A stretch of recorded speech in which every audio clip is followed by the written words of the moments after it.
Okay.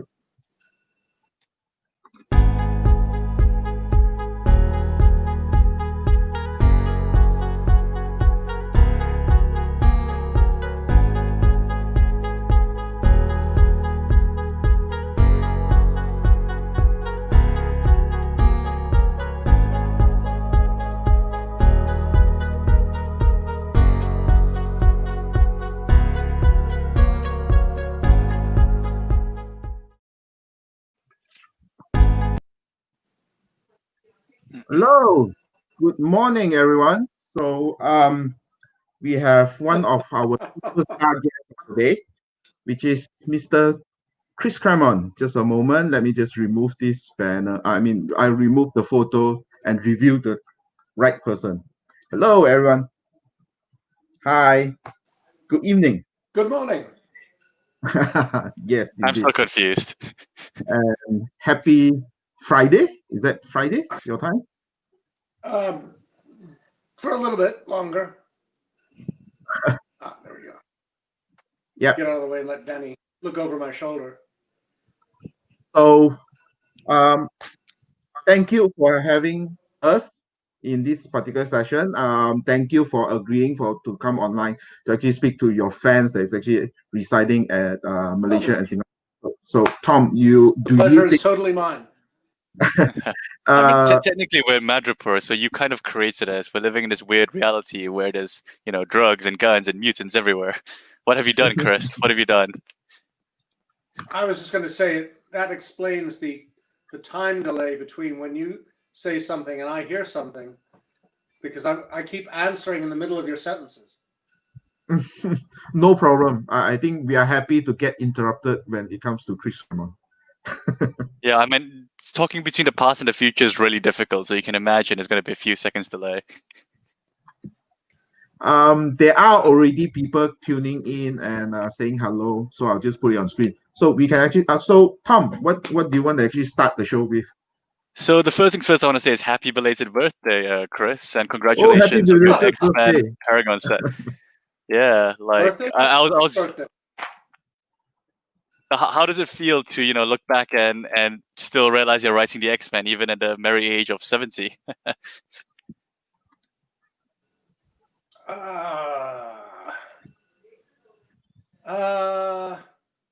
comment. I'm not sure 70 is a merry age yet. I'm not sure I even recognize the number. 7 would be a great age. Oh, 7 is a great age. Oh my God, that's Chris Claremont. That's really Chris Claremont. Where? Yeah. Where? May I see your ID, please, Mr. Chris? No. Bradley, I'm a fiction of your imagination. I'm really, how shall I put it, George Clooney in disguise. Even better. Even better. Yeah, indeed. But jokes aside, though, how does it feel to come back to these characters that you've been writing time and time again? Though, like it must be refreshing for you, or for lack of a better word. Well, it's refreshing is an awkward word because because for me they're very much real people. So when I'm writing Danny, for example, in the piece I was just, let me see if I can dig it up. My apologies for the this is from an upcoming story that should be out hopefully. Well, I'm not sure when it's going to be out. It's in process.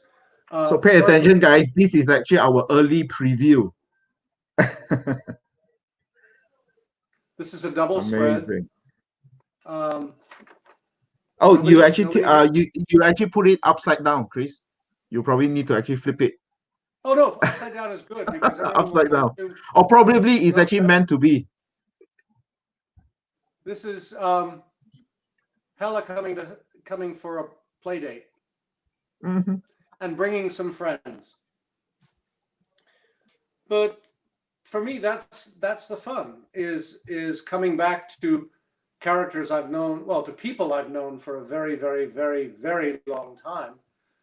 The challenge is that it exists in a reality, the characters exist in a reality where other writers and other editors and other artists are playing with them as well. And as with any creative enterprise, there's always a difference of opinion. Mm-hmm. It's almost like saying Sean Connery's James Bond is different from Pierce Brosnan's.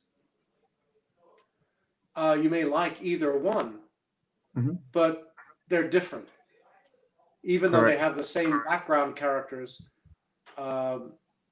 it's like you have to adapt. And it's the same with comics. And you have been adapting for a very long time. So well, I mean, the readers have to adapt. I don't. For yourself? When I'm writing them, most of the time I try, especially these days, I pretty much ignore everything else that's happening. And Marvel's attitude is they basically keep me in a very, from some perspectives, narrow box, which is my first run on the book, rather than wandering off and doing something that affects contemporary continuity. Although the interesting thing is in this 50th anniversary special, I actually do draw a link between the stories I wrote and the current iteration of a certain character. Mm. So even when they tried to keep me out, I forced my way back in. To paraphrase Michael Corleone, Mm-hmm. who apparently has a new movie coming out. Sorry? Which has a movie coming up? Michael Corleone, apparently the third film has been rewritten, re-edited, retweaked so that it isn't quite as uncomfortable as it was when it originally came out. In much the same way, apparently, that Justice League is being retweaked. I guess it's very popular in this day and age, rewriting existing movies. Would you ever imagine X-Men having a different rewrite or different cut? Which one? The ones that you hope for. Well, no, I mean, I think my problem is when dealing with the X-Men movies is that my attitude is always, why the hell didn't they call me first? At least then, if there's a mistake, you know exactly who to blame it on. The idiot who thought it up in the first place. Whereas if you want to yell at Bryan Singer or Simon Kinberg, it's sort of not fair. Because I guess they are playing with new toys, aren't they? No, it's not that. The thing is that when you're working for a studio, in much the same way, it's like the difference between my working on the X-Men in 1991 versus my coming back to the canon in 1999, 2000 actually. When I left, I'd been writing it continuously for the better part of 17 years. So it was fundamentally all mine. By the time I came back 6 years later, other writers had been involved in it to a significant extent. The characters had changed. In Gambit's case, for example, significantly changed. So my responsibility as the writer was to fit my stories into the existing paradigm. The same thing applies in film. If I'm writing an X-Men movie, it's not my $150 million. So I have to be aware of what the studio feels is marketable. Now, the challenge for me then is to try and present arguments and opinions that will convince them to shut up and let me do what I want. You know, and prove to them that, yes, I am Francis Ford Coppola in disguise. But I'm Francis Ford Coppola doing Godfather 1, not Godfather 3.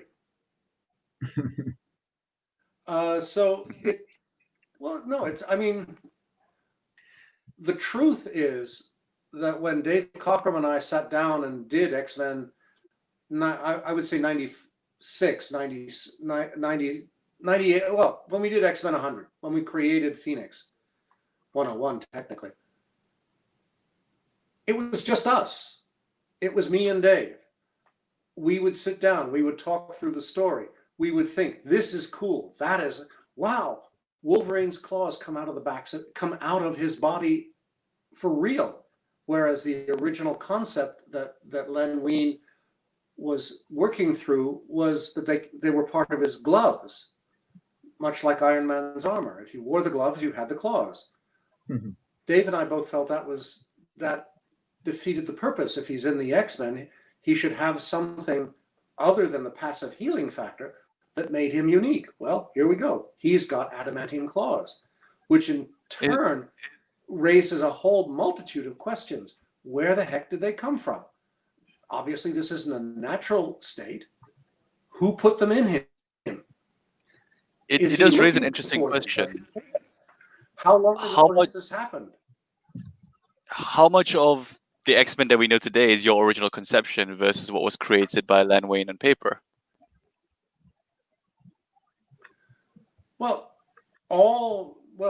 Len was working in tandem with Dave Cockrum. The physical designs, for example, of Storm, of Nightcrawler, they were characters that were bumping around inside his head for quite a while. He originally thought of them for the Legion of Superheroes, but DC wasn't thrilled by it, which explains right then the difference between DC and Marvel. But nothing had been fleshed out. They simply existed. So what Len presented to the readership were their functional origins, i.e., where they came from, who they were, what they were. But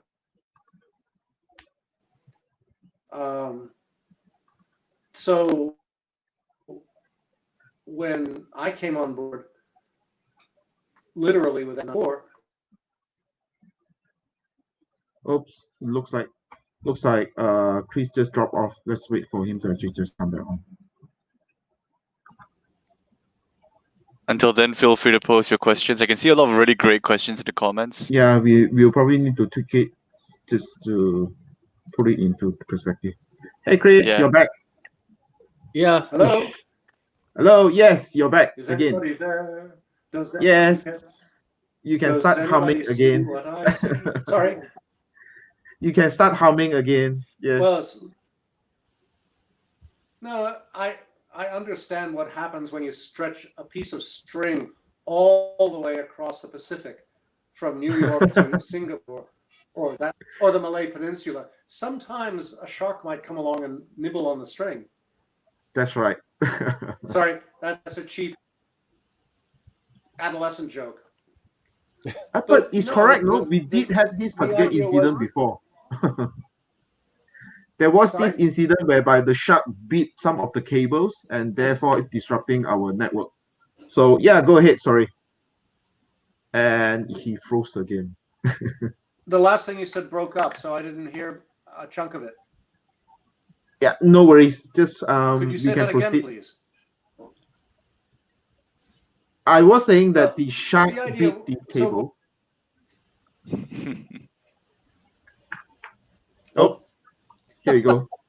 Again.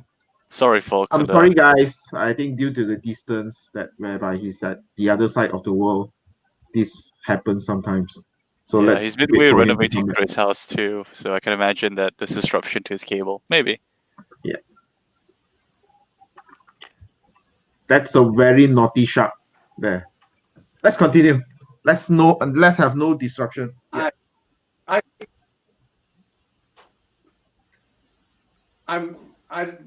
just watching this British comedy the other night where to defeat the villains, they had to rush out the introduction of G8 wireless communication.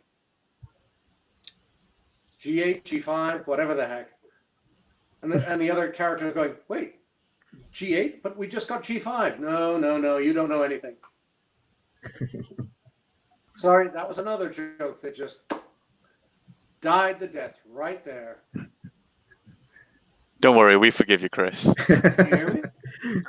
For all your contribution to X-Men, yeah, we forgive I you. got away with that. But we do find a joke in a future X-Men book, then we can't forgive you for that because they'll live with you forever. Well, I'm suddenly realizing I'm on a little bit of a delay.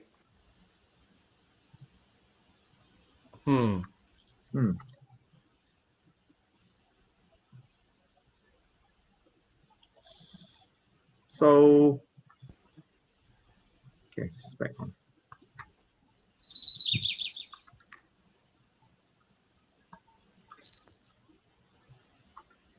Oh, Okay, no more cable jokes. Okay. yes. Do not tempt the god. Yes. Just a moment. Let me just put you on the same. But just to finish off what I was saying is, everybody from my perspective when I took over, everybody was brand new. Nothing had been established beyond the barest of essentials. So Dave and I just hit the ground running, and our intent was to have the best time possible with no one looking over our shoulder. Well, you say no one was looking over your shoulder, but surely there were. Can you talk a little bit about some of the fan reactions to, doing away with entirely with the old team and bringing in a new set of characters, perhaps? Especially since nowadays, it would look like a diversity hire with all the various, different international characters being represented. Well, but you have to understand, back then, the X-Men had been canceled twice for poor sales, so there weren't that many fans to upset. But yeah, a lot of them felt about Dave's stuff the way some had felt about Neil Adams's art 8 years earlier. How dare they just ruin these classic characters?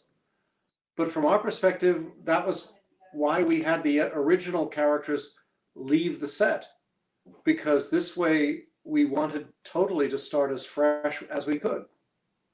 And if you wanted to see what happened to the original, the four original characters, actually three at this point, because it was just Iceman, Angel, and Beast. Go read Champions or Avengers. We wanted to start as fresh as possible, and if it failed, well, you could bring back the old team. If it didn't fail, we would have a good time.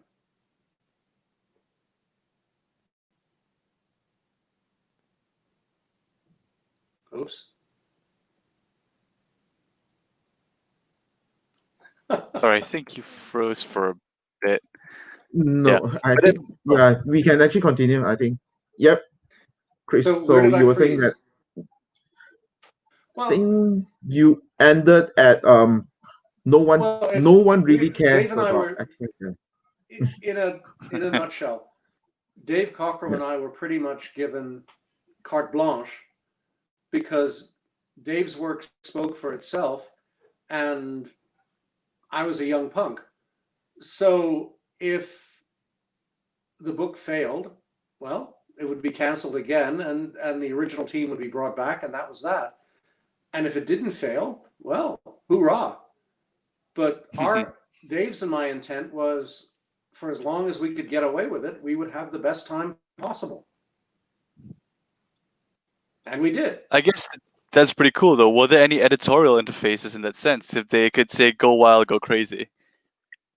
Well, but you have to understand, in those days, the editorial structure was much simpler and more elastic than it became over the next 3 decades, 4 decades, 5 decades. The rule was, the basic rule of thumb was take the book, get it in on time, tell good stories, don't be a pain in Stan's ass. And if you could do that, you were left alone. And from our perspective, we were pretty much left alone. As time went on and the book became more visibly successful and more valuable to the company as a whole, that's when editorial pressure began to assert itself. But we were fortunate, the X-Men, were fortunate enough to have a fairly clean run for better than 15 plus years, which is, especially in today's environment, a miracle. I'm sure there must have been some sort of editorial conflicts here and there, right? I mean, I've read your interviews online in the past about Jean Grey coming back for X Factor or plans of the Hang on a second, I'll future. be right back. Just going to shut the door.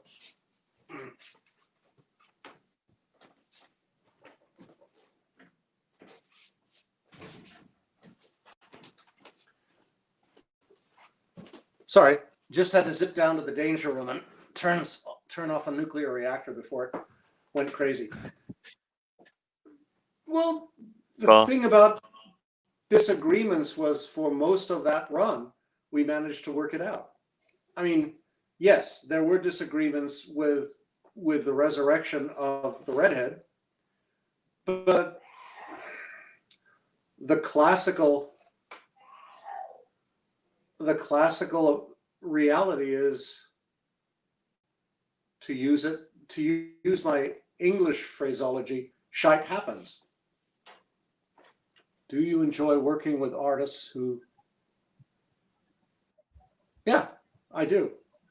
I mean, sorry. Do I enjoy working with artists who contribute to storylines like Dave Cockrum, John Byrne, and Jim Lee, as opposed to traditional artists? Or do they all help the narrative forward? A little bit of both. I mean, working with Dave Cockrum was a joy. Working with John was a joy until it wasn't. Actually, the same applied to Jim Lee. Working with him was an absolute joy until it wasn't. And surprise, I mean, working with Mark Silvestri was wonderful. Working with John Romita Jr. was wonderful. Working with Salvatore La Rocca, anytime. Yeah. I think you're still working with some of them till today. Is that right? Well, still working with Bill Sienkiewicz. Yes. As you saw.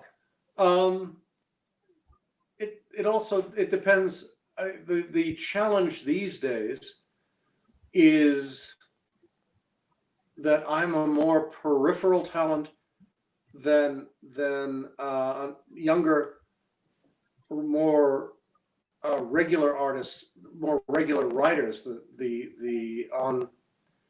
On the core books, and generally speaking, they have first call on the premier artists. So, but that's kind of fun too, because by accident one can discover a really superb talent that slipped under everybody else's radar, which is kind of how Salva and I got started. And actually, that's how John and I got started.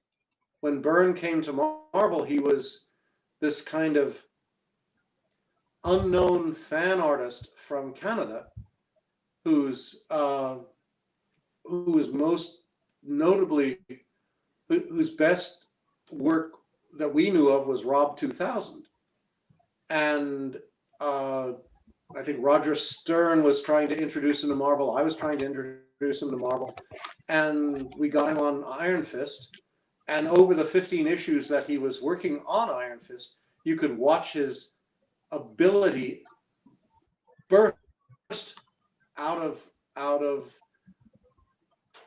burst into view like a rocket heading for the moon.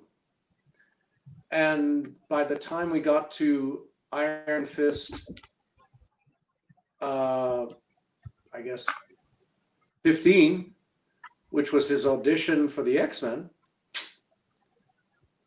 he didn't have to worry about it. And then, nope, that's Iron Fist 1. Total. Actually, no, that's not. That's not John. That's I think that's It says Pat Broderick there. Pat Broderick. Yeah. No, that's the last. I think the last episode of Marvel Preview or whatever the tryout, the sort of audition series that you basically launched characters there to see how they sold over 5 or 6 issues, and if there was a positive reaction, you gave them a shot at their own book.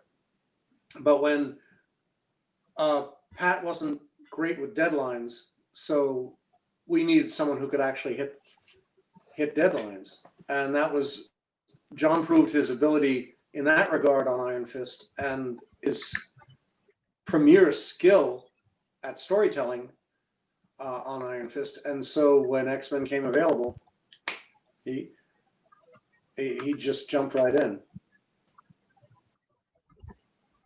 And again, so what was it like working with John Byrne? I mean, I'm sure there must have been a lot of creative tension, considering he went on to write great books, and you continue to write the X-Men. No, there was very little tension in that sense. We were in sync. We were writing good stories, or telling good stories. I was writing them, he was drawing them. Iron Fist, we sort of got fun. It was fun to fool around to because I'm sitting there with a stack about 30-40 centimeters high of martial arts books, coming up with, okay, we could do this and this shadow kick and that, origami shuffle. I had a much better memory of what I was doing back then than I do now. But, how could we bring in, because the most awkward aspect of Iron Fist was that why is this blonde Caucasian millionaire a representative of a Chinese martial arts form, which Yeah, Shang-Chi. was a little, it's sort of like, how come Luke Cage is Power Man? Why does everything have to start with a guy busting out of prison?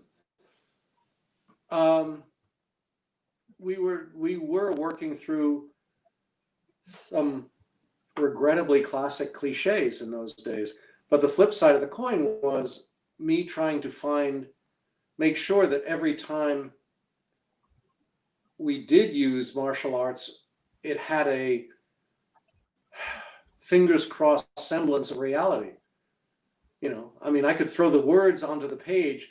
Well, I will use the crouching tiger kick or whatever, and pray that it actually looked like, I'd be sending John photographs of this is what it looks like, and he'd probably be sitting there kind of pounding his head on the table and going, I don't care. But again, it was, how can we play it against type? If he's fighting a band of the Chinese underworld in the subway, which was kind of a cool scene, but I really found it hard to spending time in Chinatown, seeing guys running around in loincloths.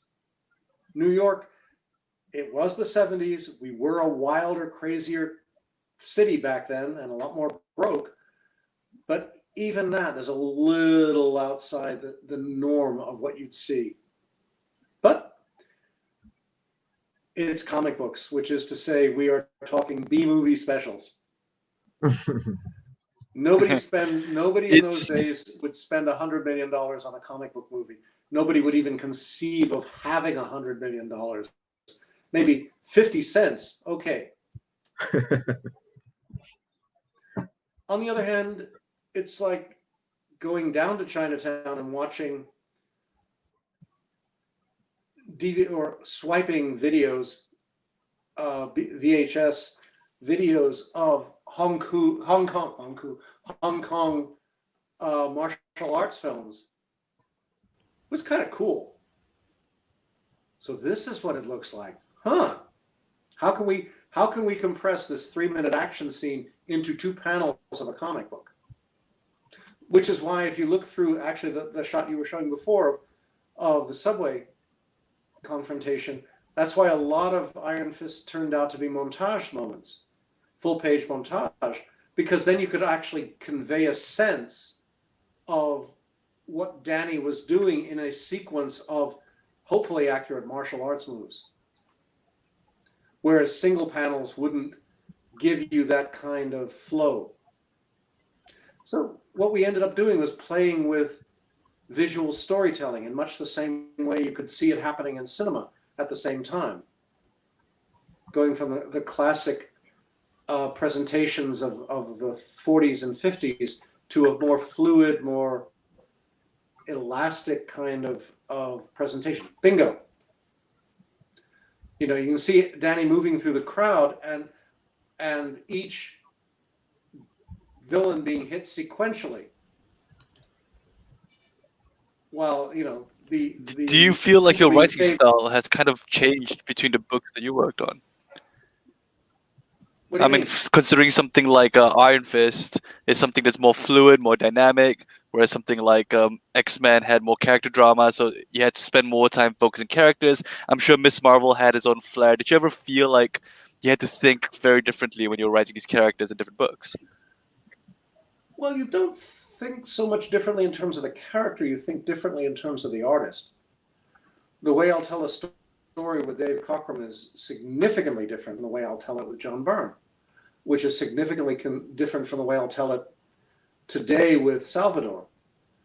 Part of that is the reality that back in the 70s and early 80s, the way comics were produced in what was called Marvel style, where the writer would write an outline of the story. Or the way Stan would do it with Jack Kirby, he'd walk in and say, "What do you want to do this week, Jack?" And Jack would give him 20 pages of FF with the return of Galactus, and Stan would say, "Oh, that's cool," and he'd write it.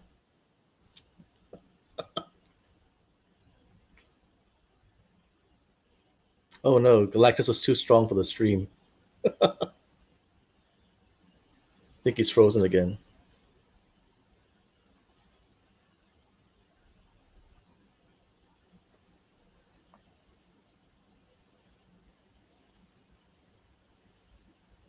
Oh, there he is. Oh, there you are.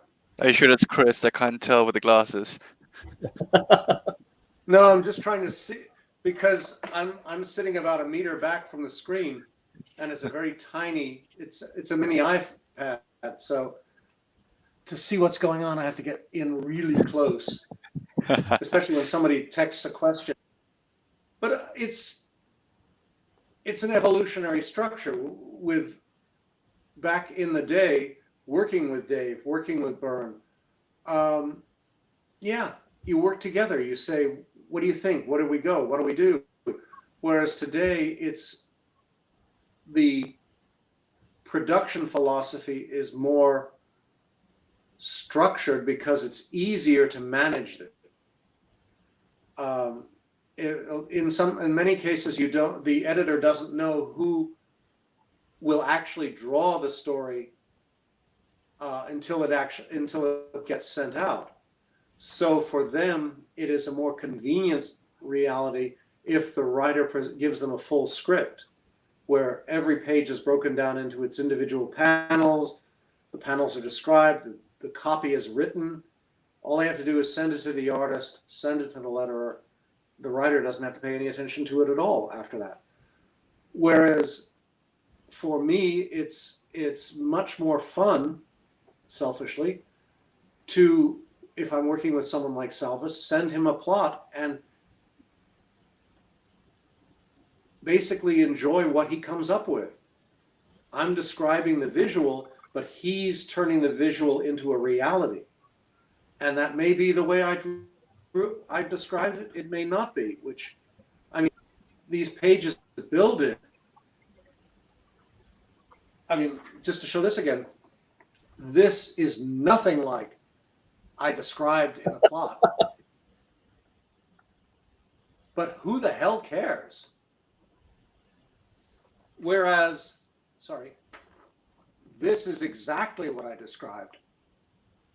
Until you get to the last panel and you look at that and you think, oh my God, there's no way in hell I'm putting any dialogue on it. So Oops. this actually shows that when you actually pair with the right artist, it is actually intercompensating, right? You provide them the script, they provide the visuals, and then you adapt to their visuals as well. Well, no, with Bill, I sent him a rough outline of our scenes, of the story pages, and adapted the script, the actual script, to what he sent me, which again with Bill is half the time I don't care. It's just so wonderful. It's so beautiful, both in terms of how the image looks as a piece of art, and also how it functions in terms of the story. There's another page which, when I saw it originally, I thought was awesome. And then when the lettering came in, I realized I had written far too much and was covering up art that I thought would not be covered, but is covered. So I'm in the process of throwing out about half the copy, because it might have, in an ideal world, been worked fine in my original conception of it, but for me, the cost of covering up those visuals, that pristine visual, is not worth the words that are doing it. You know, the audience can fill it in their own imagination. I want them to enjoy the art, because the art says everything I would have said in the words from a totally different perspective, but more importantly, so much better. This is a long story getting longer. Years ago, when we did, after 9/11, Marvel did a homage to it called Heroes for Hope. Was that it? Or was that? Anyway. And Salvador La Roca and I did a piece, which is 5 kids praying. Each of the children represented a different continent and ideally a different religion. And they're praying, and the background are all first responders, among whom are the Extreme X-Men cast, not as superheroes, but as first responders. And the very background are the ruins of the World Trade Center, which horrifically were distinctive and and easily recognizable. And from my perspective, it is an awesome piece of art. I still am, in the English term, gobsmacked by it. And someone was asking for a signature at a convention, and they said, They said, "Oh, I think he's doing it." He said what? And he said what? What did he say? It's a cliffhanger. Let's Yes, wait for it. It's that a typical typical Claremont Claremont cliffhanger style, right? And we'll try to take more audience questions. Like, I can see that there are a lot of audience questions, but let's try and insert that in the next bit. Um, Sorry, Chris. Yeah, Chris, you So let me left just- at a So cliffhanger. let me just finish off quickly. So they looked at the Salvador page and they said, "This is gorgeous." And I said, "Yes." "But what did you do?" I said, "I wrote it." "But there are no words." I said, "Yes, there are." "What do you mean?" "There are about 1,200 words." "Where?" "You're looking at them." My 1,200 words were my description of the image to Salvador. His art was bringing those words to life. Once he did that, why did I need to say anything else? The picture was worth those 1,200 words. The trick of doing this business right is, and many other of my colleagues would be dumbfounded to hear me say this, is knowing when to shut up and let the art speak for itself. And working with a Bill Sienkiewicz, that is ridiculously easy. Working with Salva, it's also easy. It's the thing is, it's all a matter of what works with the scene, what works with the characters, what works with the moment. Sometimes you talk, sometimes you don't. The trick is, however you decide, if the reader comes back eagerly for the next issue, you've won. So you said there were more questions. Yeah, sorry. No, that was very insightful of it. Thank you, Chris, for that. What we're trying to do is we're trying to get some audience questions in, so that they have a little bit of something away. So let's This is start a off long with one. Yeah, let me read it out for you, so you don't have to become Clark Kent. John Byrne called the dissolution of your X-Men partnership the death of 1,000 cuts, as he disagreed with some scenes in the finished books were scripted over time, and it added up for him. How do you feel about that statement? Since he was the one who felt he was bleeding, I guess it was right. We are both two alpha egos trying to drive the same truck. He had his view, I had my view. If you want to see his version of what the X-Men should have been, he's been doing it, I believe, on his website, Untold X Stories. Yeah. Which is fine. It's, when we were talking a couple of weeks ago, I find myself fantasizing what would have happened if he had stayed and I had gone, instead of the other way around.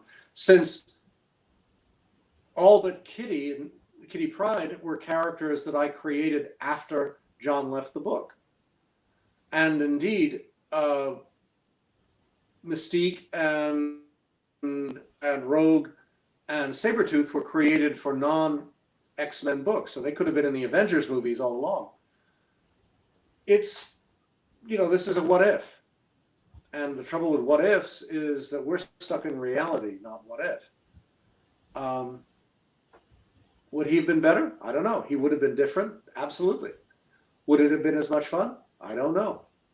I would have been intrigued to read it, except that I would have been really pissed, and I would have much preferred, if I'd gone to the FF, that everybody come read my stories first.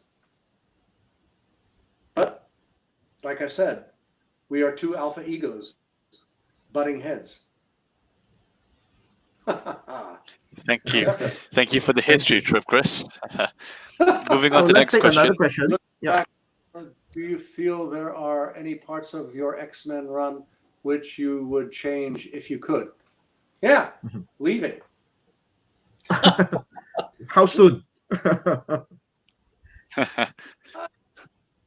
Yeah, I would have fought a lot harder to keep Jean dead. Mm. If I'd known And that Jean was cancel the coming whole back, X Factor? well, no, I would have made it differently. On the other hand, if I'd known that Jean was coming back in X Factor, we probably wouldn't, I would have, well, the Scott Madeline romance would have not gone anywhere. Or Madeline would have been somebody completely different who was not Jean. Rachel probably wouldn't have existed. But again, this is what if, and comics is not what if. Comics is what was, and what is, and the only fungible aspect of it is what is yet to be. You know, I have my vision of characters is substantially different. The case of Gambit, for example, the way he has evolved over the last 20 odd years is substantially different from what I had intended him to be in the beginning, but I wasn't there. And by the time I got back, everything was he was already, his direction was already cast. That's the thing. In comics, in mainstream comics, the creators are bound by the decisions and the restrictions of the companies. As Stan used to say, you can have as much fun as you like writing the series, but when you're done, you've got to put the characters back on the shelf where you found them, and ideally the way you found them, so the next writer who comes along can start fresh. That's how you end up with lots of different versions of the FF or the X-Men or whomever now than there ever was before. Speaking of what do you think of Dawn of X?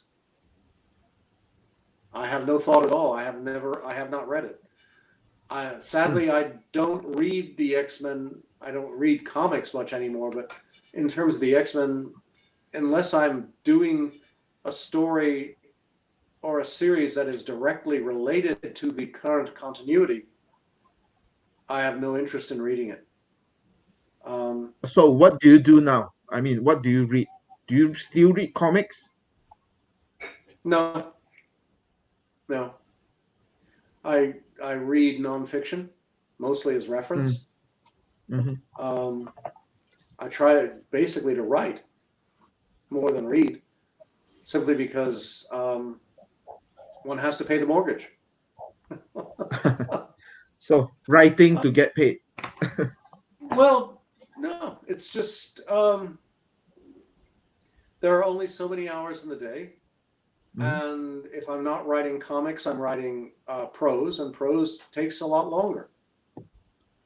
You know, it's keeping continuity going from issue to issue is far easier, surprisingly, than keeping it going and keeping it fresh from chapter to chapter in a book. Right. And so you are working on more novels? Oh yeah, I'm working on everything I can get my hands on. So that's work, right? How about when you distress yourself? You watch movies, or how Movies? else do you? What are movies? I haven't seen a movie since January. Oh yeah, of course, because I'm waiting of for the movies. I would love because to of see the pandemic. Mulan. I would love to see Wonder. Yes. Because of the pandemic, right? But aside from movies or TVs, how do you actually relax yourself? Do the dishes, walk the dog. I mean, this has been a weird year. Yes. Only in the last couple of months has it gotten to a state where my wife and I can go out for a meal to a restaurant. And even then, in October, we could sit outside. Now it's getting a little chilly for that. Yeah. You know, I mean, to put it in one sense, this time in 2019, we were on our way to Greece. You know, travel. one of the most fun weeks we've spent in quite a while. You know, well, quite a while is the wrong term this year. No, I mean, I went to a convention in Chicago in January, and that was it. I don't think we've spent this long at home in 30 years of marriage. And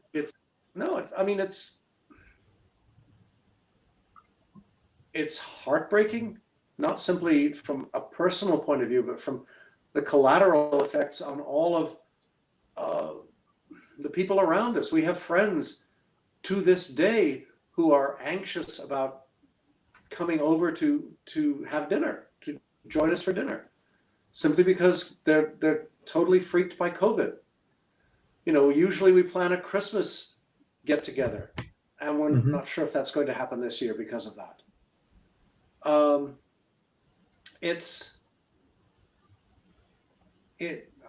It will be, I mean, my first reaction working through the year was it would make an interesting arc in a comic if you suddenly had the idea that what if, you know, you have all these interesting trees sprouting all over the world as representatives of Krakoa. What if people started getting sick? Is there a link? No, it doesn't even have to be. There doesn't even have to be a connection. What if you had COVID in a world where Krakoa exists? How then would anti-mutant activists portray this? Would they say, see, the mutants are coming to get you. They're poisoning us. They're wiping us out. Everything that I mean, you look at Krakoa and you look at their governing council, and half of them are the deadliest villains in the Marvel pantheon. 3 or 4 of them I created.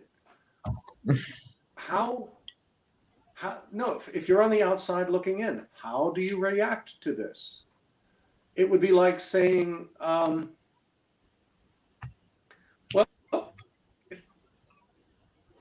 you take something that is innocent but looks dangerous, and then you plug it into a neighboring reality which is dangerous but actually has nothing whatsoever to do with the MacGuffin, i.e.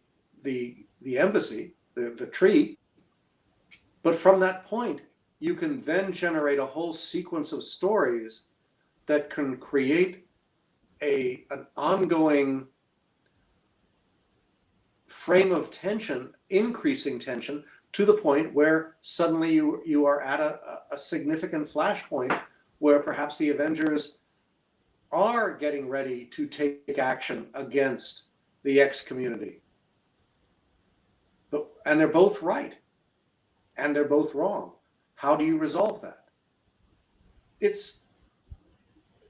That's all it is taking aspects of the real world, a car losing control on a highway and running into a store. Suppose someone who's injured suppose Peter Parker's in the store and he's hurt, or the person he's with is hurt and he feels responsible. And then you move on from there and see what happens. It's all a Q&A of what if, what might be, how do you deal with this? And then how do we get to the resolution? And once we get to the resolution, how do we do that in a way that sets up the next story so that the reader will come back in a month eager to see what happens next?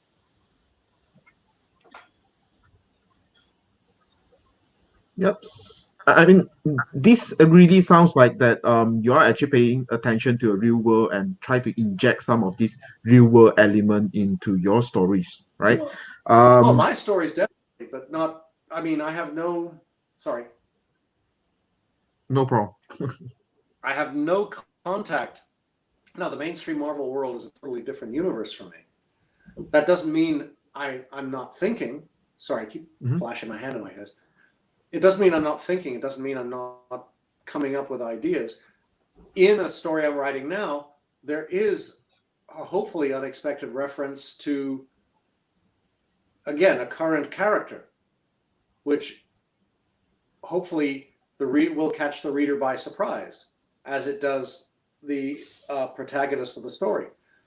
But that's just a throwaway. That's if you could write a movie on the X-Men today, what story arc would you like to focus on, or would you write something new for the movie? Giving you the dream of doing X-Men right for the films. Well, actually, I think X-Men is, for me, X-Men would be more appropriate and certainly more convenient doing it in an HBO miniseries block, much like Game of Thrones. Mm-hmm. Simply because the technology exists to do the special effects. I mean, if you can do dragons burning up cities in Game of Thrones, you can do anything. But you also have much more time to get into the characters. The problem with a movie is you only have 2 hours.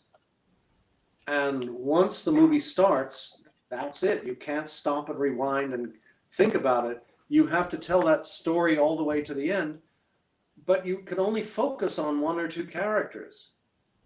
The biggest problem I had with X Factor was that once you resurrect Jean, the X-Men then become the Scott Jean show, and Hank and Bobby and Warren fade more into the background. The same happens in film. It's like it's always Scott and Jean, and I'd like to see what everybody else is doing. I'd like to see The cliffhanger. We'll never know. Find out in next week's issue of X-Men.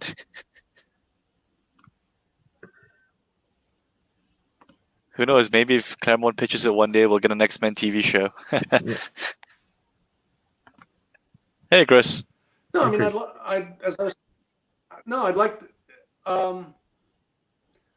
I'd like to focus on Scott, and I'd like to focus on other characters. I'd like to see what new directions we could go in. And the nice thing about a TV series is if you discover that, oops, this is a dud, we can come back a week later, 2 weeks later, and shoot a whole new episode. Whereas if you do a movie that's a dud, you're screwed. I mean, if you do John Carter, Warlord of Mars, that's $250 million down the drain. Whereas on the other hand, if you do Crouching Tiger, you have, holy cow, we could spin that out into a whole franchise of really cool superhero martial arts. It's different. I mean, groups are hard to do in film. I mean, just look at Justice League. Why are they hard to do? Because there are too many people. And film loves to focus on a single character. So you sit there and you bond with Humphrey Bogart, or you bond with Sean Connery. If you suddenly make it a group, oh look, there's Ben Affleck, and there's Gia Golan, and there's what's his face who plays Thor. Not Thor, sorry, who plays Namor. Oh wait, no, I'm crossing genres again. Save your crossover ideas. Slow down. DC No, it's versus just like Marvel. they blur after a while. No, but I mean, it's like I'm looking at. I remember sitting there and watching Justice League, and it's like once you get past Superman and Batman and Wonder Woman, who are the other 3? And they're kind of nice, but they're not on screen long enough to really care. You get a little bit. Barry Allen, oh, his dad's in prison. Why is his dad in prison? None of your business. He's just got this thing. And and Cyborg, is he? Yeah. His, okay, he's mostly robot and partially human. Okay, and he definitely has a problem because the cyborg aspect of him keeps trying to take over. Great, but you only get that for like 2 minutes, and then Superman's raised from the dead, and he's going berserk, and everyone's calling him Clark, which I think is like so much for the secret identity part. And then Lois shows up, and he takes Lois and zooms off into the sky and flies back to Smallville and to the farm. And it's like, what the hell? You give me 30 seconds of Lois and Clark. I want 2 hours of that. I don't want a throwaway. I want a movie. The same with, it's like Bruce. It's like, why is he who he is? Even in this film. It's like, okay, Ben Affleck is doing a really cool job. But, and it's always the but. It's like, But what? But what? Here we go again. The subplot. The stories continues. I think that's the best part about this conversation is that he raises interesting points and we move on to the next thing, and there's all these subplots that will never be resolved, like X-Men. It is the Claremont cliche. I mean, that's what it is. Yeah. We're getting the full Claremont experience. Oh. And he's back. this is just so And much you're fun. right.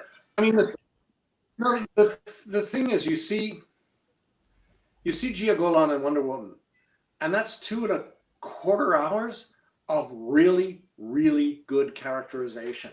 It's a hoot. And then you see the trailers for the second one, and it looks even better. But you see her in Justice League, and it's like all of the there's a throwaway thing on Paradise Island with what's his face, Kierkegaard, Steve Trevor? or whatever the hell. Steve Outer Trevor? Space Guy stealing the box, Mother Box. Oh, Steppenwolf, yeah. And it's, yeah. And there are lots of, a seemingly infinite number of Amazons. Great. But it's a throwaway. It's just, they're just there as a throwaway setup for the main story. You know nothing about them. Whereas if you look at the first Wonder Woman, you learn something, you see them as people more than characters. Here they're You see characters. the culture and the community, every yeah. piece of well, no, it's just every piece of the Justice League puzzle is there to get you to the confrontation with what's his face, and to resolve the conflict, the big battle. The thing about Endgame, Avengers End. Oh dear. We get the DC side, now we're going to Endgame, so you know we gotta pace this out perfectly. I mean, I do think that the Marvel Cinematic Universe approach, I mean, if you are willing to spin it out over 10 years of movies, gives you a richer story experience. So maybe that's what's... Yeah, Well, no, that's I it. agree. I mean, and every aspect of Endgame drew on that and built up to the end where it finally comes down when Doctor Strange gives his fatal look to Robert Downey. As an audience, I have no idea who the hell Doctor Strange is. I haven't seen him before. He just shows up and makes, he does magic stuff. The focus is Robert Downey. The focus is Iron Man. Why? Because the opening scene was Iron Man sitting in the shuttle with Gamora. No, not Gamora. Gamora's the good one. Nebula. But he's sitting there giving his last testament, sort of his last phone call to Pepper, which is a great moment. It's like he knows he's dying. He believes he's dying. And he's bringing everybody up to speed in a personal manner. So right off the bat, you know what this is about. This is about Tony. The beginning, the middle is him saying, screw you, you blew it, I'm walking out. Mm-hmm. And the middle conflict is his, can you help us? No, I'm not going to help you. Go away. And then because he's Tony Stark, he can't not help them. And then he shows up and says, I made you a new shield. Don't tell him. Everyone will want one. I've solved the puzzle. And boom, it leads you right to the end where, you know, I'm Iron Man. The weird thing is Endgame, like it or not, 2.5 hours of far too much punching and hitting is all about character. The character of Tony Stark. Whereas Justice League, it should have been about character, and they lost it. And I think that's the biggest difference between the Marvel film environment and the DC film environment. In single films, they did it. In Aquaman, they did it. In Wonder Woman, they did it. Yep. Maybe in Flash, they'll do it. But in the team, they didn't. Marvel got out the gate first. And I think that the problem with Fox and with X-Men is they kept losing sight of character. You have a collection of the best actors, male and female, in the sodding business, and couldn't quite figure out how to come over the line. The X-Men kept getting run over by so many forces above and beyond their pay grade. It was heartbreaking. Am I looking for? Yes. We broke his heart too hard.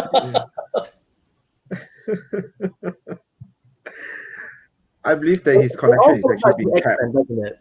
I mean, the X-Men cinematic experience could have been so great, and in many ways it was, but sometimes something. Yeah. What? Sorry, what? Oh, we're just talking about how disappointing sometimes the X-Men cinematic experience was. Although there were moments of, pure joy, but overall, yeah. But I hate to say it, I am being very solipsistic. It all comes down to the writing. If you don't have a story, if you don't have a structure that the actors can play off of, then you're lost. The question is, so am I looking makes it forward right. to the Are you enjoying Logan? Justice League? Logan as a movie because it's standalone, character focus. I'll believe it when I see it. What I love is that Warner Brothers is forking over $7 million for a film that might come out in 2020. Probably makes more sense in 2022, when who knows, movie theaters might actually be open. I don't know. We'll see.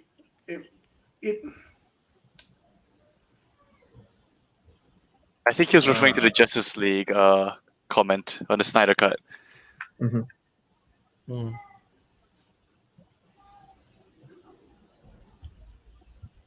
I guess we'll see in 2022 when Chris Claremont's back. Don't jinx it.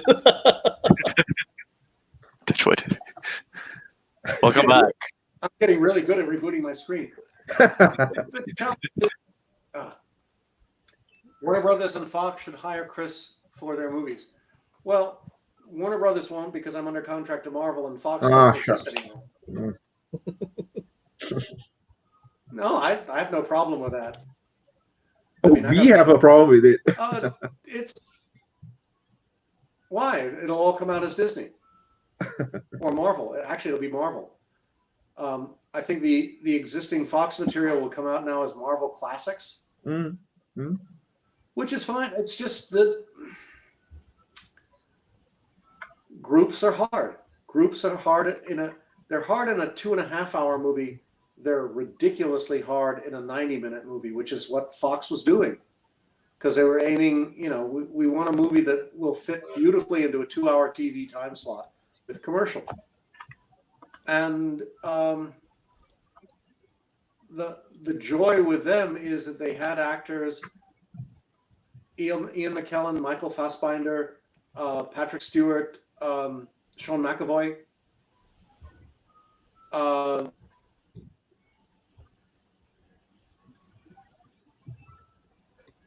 He's pretty bad with names, isn't he? I mean, I'm pretty sure it's James McAvoy, and he keeps getting Gal Gadot's name wrong too. But yeah.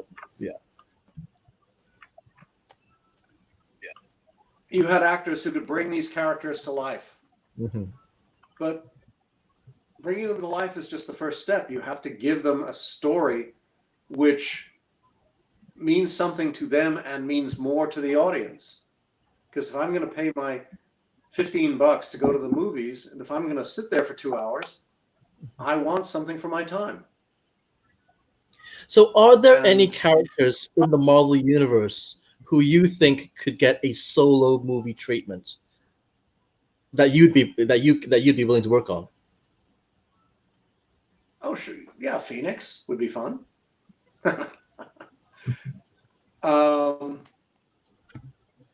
What was it? The rumor that's going around is that Captain Marvel 2 will involve her encounter with Rogue, which if they pay attention to the comic history will be a lot of fun. But I know nothing about it. Now that's definitely Marvel Universe censors coming in to prevent leaks. I think someone just tapped into his internet line. We were so close to figuring out the plot for Captain Marvel 2. We were this close.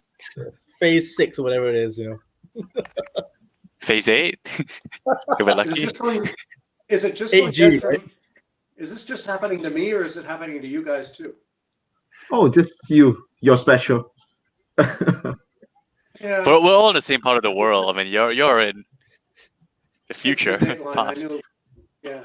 No, I'm the days of it is future past. So let's take another question. I'm sorry? Let's take some questions. We have another question coming in, and let me read it out to you. What are your thoughts on the Marvel method way of writing? Do you think it should still be practiced even for writers of today? I don't think they know how today. More importantly, I don't think the artists know how either. Because remember, I came into the business when Jack was just leaving Marvel, but everyone there had basically been taught by him, or by Herb Trimpe, who was taught by Jack. So the core Marvel artists at the time, John Buscema,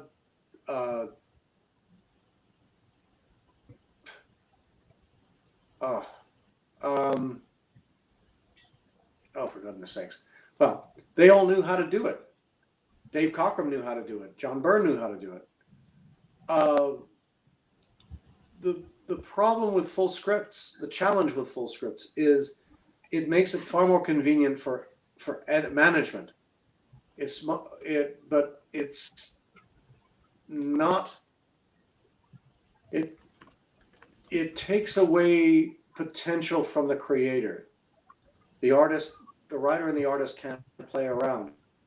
The problem, though, today is international artists, not all of whom speak English, which is a cheap complaint, I suppose. But when you're dealing through that artist's representative, an agent or whatever, and that person is translating your outline into for the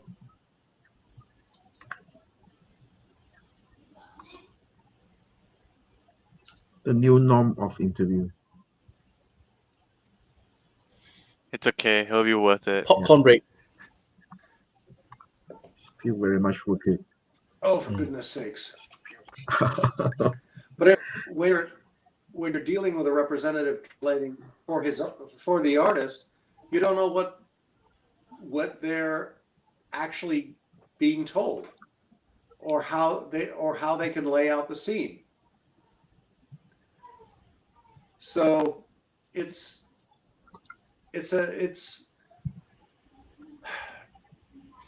a push me pull you kind of paradigm, and there's probably no right answer. If you're working with Jack Kirby, yes, you want a plot, because why lock him into your vision of the world when his is potentially so much more eloquent? If you're working with artist X in the Philippines or artist Y in Montevideo, maybe not. That wouldn't work so well.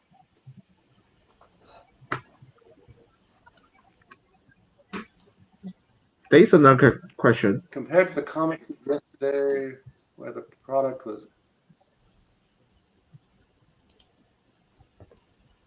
damn it. Sorry. The product was.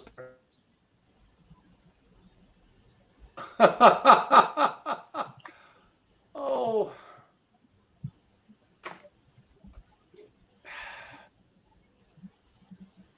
I would say, compared to the comments of yesterday, where the story and the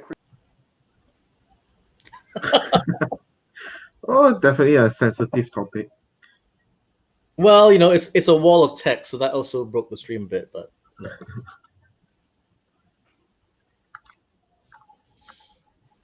I think you're going to repost the question anyway. Yeah. There we go. No, see, yeah.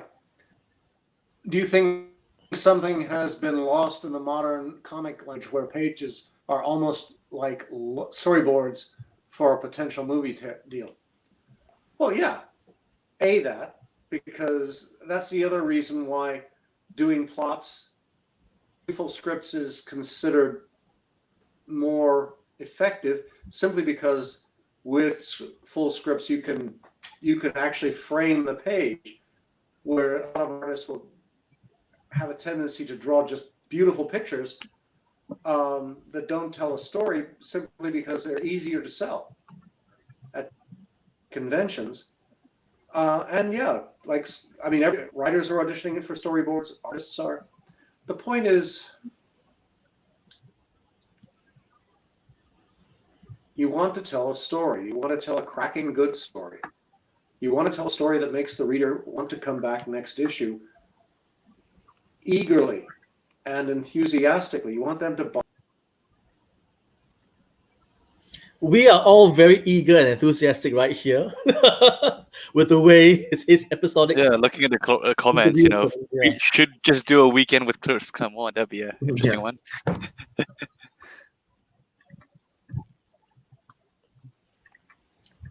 And the real giggle is, each time this happens, I lose another 5% of battery life. Oh, sure. Yeah. Anyway, no, but I mean, the point is that there's no.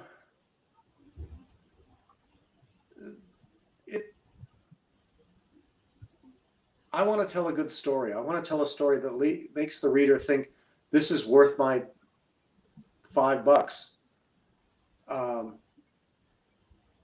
Otherwise, what's the point? As far as getting a job, in another medium, it would be great, but that's not dependent on how well I structure out a comic book. Because again, the fundamental reality here is to get the readers coming back next month, and hopefully more readers next month than this month. And that means telling a really good story and telling another really good story after it. You guys hearing that? Yeah. Yeah. Oh, good. Okay. Just going back a little bit, we've talked a little bit about how you're not reading a lot of comics nowadays. You're reading a lot of nonfiction. But as a storyteller, is there something in a recent comic or book or television series you've watched that you've appreciated the writing for?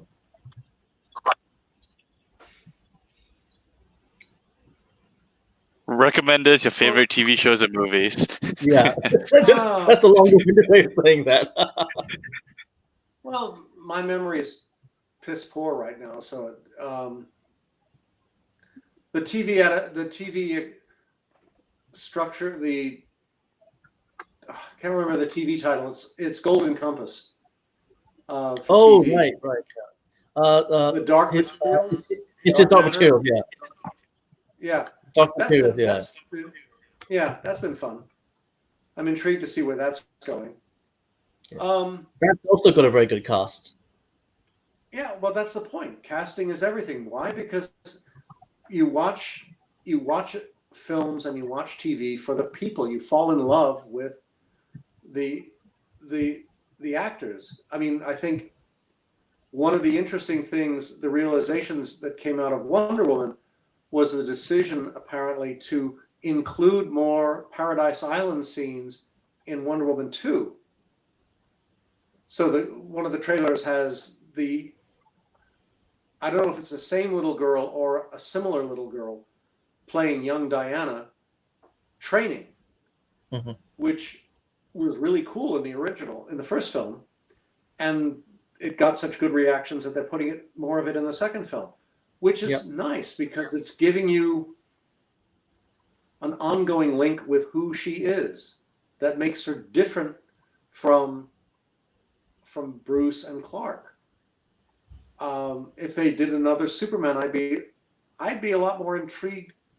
I mean, again, the thing that pissed me off about Batman and Superman was that there were these little moments of humanity, but they were like 30 seconds in this 2.5-hour slugfest with the resurrected General Zod. And it's like, I'm sorry, CGI Batman fighting a CGI villain, is boring. I don't care. I know the hero's going to win. Oh, wow, Superman died. Yeah, I'll believe that when I see it. For real. But it's it's building the emotional structure foundation of Bruce's relationship with Diana, but Clark's relationship with Lois is with Clark. That's what for me wins my heart. Seeing, Diana's relationship with Steve made the whole first film, it gave it a grounding and a structure. And the fact that she lost him and the fact that it was set in World War I gave it an even more powerful poignancy at the end, because she's the warrior princess of Themyscira. She's Wonder Woman, and she couldn't save the man she loved. No matter how strong you are, the fates have a way of saying, that was meaningful. That was a moment. And I think finding those moments, finding it in a single character film you can do, finding it in a group film is really, really hard, because you never know. You have to know who the film is about. Was Justice League about Bruce? Was it about Clark? Was it about Diana? Was it about Aquaman? Was it about Flash? Was it about what's his face, the cyborg? Sorry. No, but you don't know, and not knowing means it has no center. Like it or not, Endgame had a center, which was Tony. So it all comes back down to characters, is what you're saying. Yes, The story. but film, every story comes down to character. You know, So let's talk a little bit about there, characters. What? Let's talk a little bit about characters then. Okay. Okay. You mentioned just because I want to bring this back to something you said earlier. You talked about Kitty Pryde, who is one of the most popular female superheroines of the last couple of decades. Mm-hmm. You introduced her pretty much after transitioning the X-Men from a teen team to an adult group of heroes. I mean, you introduced this young girl back into the mix. What was the thinking behind that? Have you ever babysit little kids? I've got a new daughter right now, so. The whole point is, think of Wolverine. I mean, Aurora's lived on top of a mountain her whole life. When she was Kitty's age, she was pickpocketing and robbing people in Cairo. Nightcrawler was performing in Der Jahrmarkt. Peter was working on a collective farm in Russia. Scott had his head up his ass, but he was in the orphanage in not Kansas, not Oklahoma, somewhere in the far Midwest. But that's for each of them. That's 10 years ago. They're grown-ups now. I mean, okay, Colossus is 20, Nightcrawler's maybe 21. It's all about the characters. Yeah, but you can see his memory is really good for the stuff he wrote. I was gonna say, yeah, like I can't remember what I had for breakfast yesterday. Wrapping up their bios, like what? It's great. Yeah. Yeah. Hang We on, would just say you have fantastic memory, Chris. Gonna turn this sideways. No, I'm just.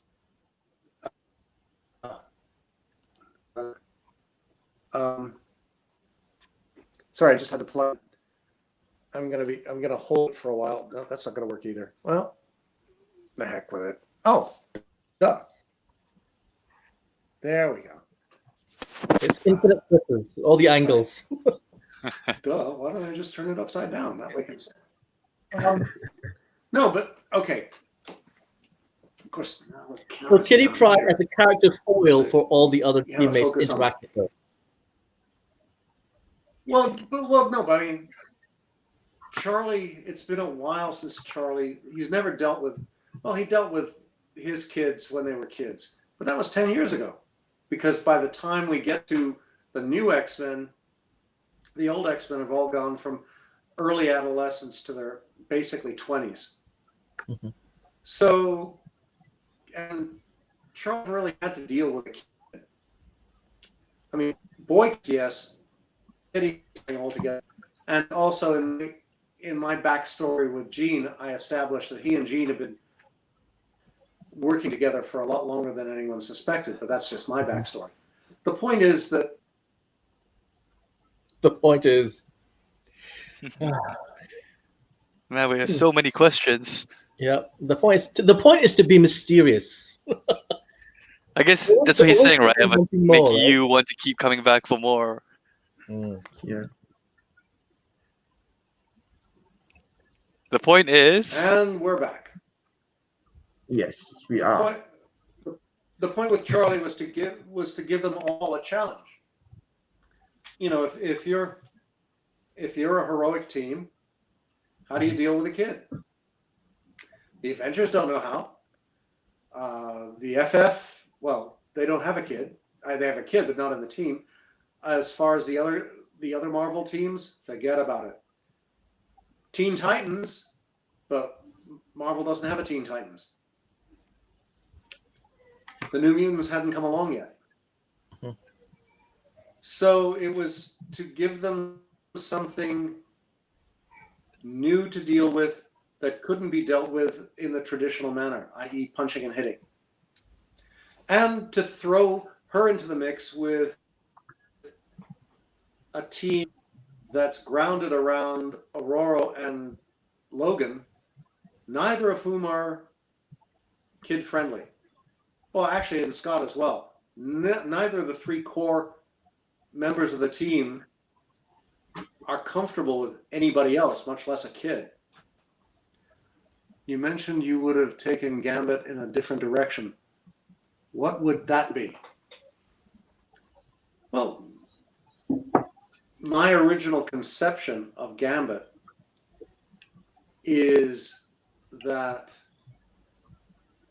well, you guys have heard this, but okay, this goes back to my original conception of Mr. Sinister. Scott grew up in an orphanage.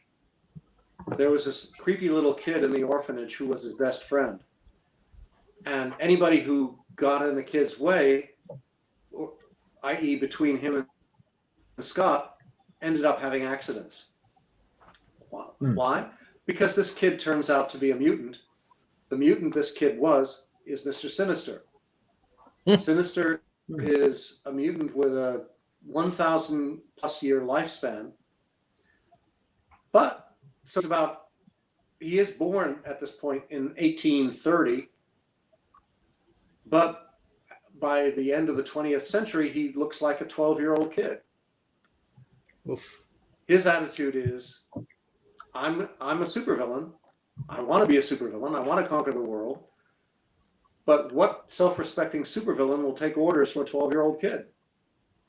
Not one. So he built himself a simulacrum, an android version of himself that is the boss,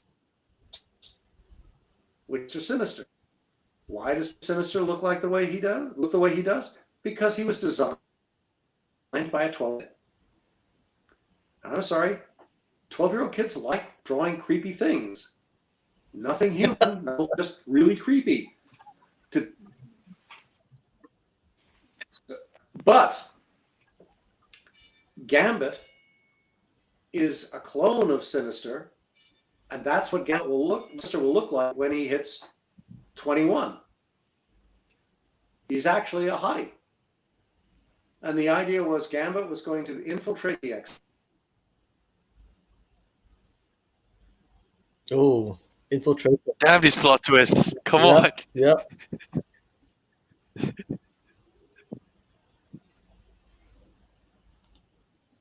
It's interesting though, because there was a huge plot point in the 90s X-Men about how Bishop was accusing Gambit as a traitor. So it's quite interesting to see how this is an believe alternative this is how take. what he wanted to do originally, but Gambit got too popular, so they had to back. Ah, right. Yeah. But that was my original. And I got fired, and no one to say. We missed the payoff. You cut off at infiltration. First time.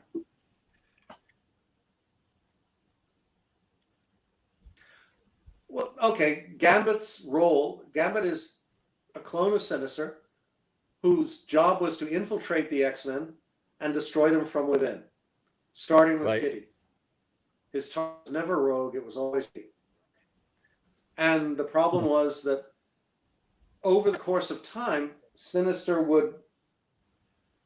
Gambit would discover that he kind of likes being part of the X-Men. He's not sure he likes being a hero, likes being his own person. And the relationship between him and Sinister starts to sever, which makes Sinister even more pissed off than he was before. So it would be an ongoing circumstance. And the challenge I was going to play with was,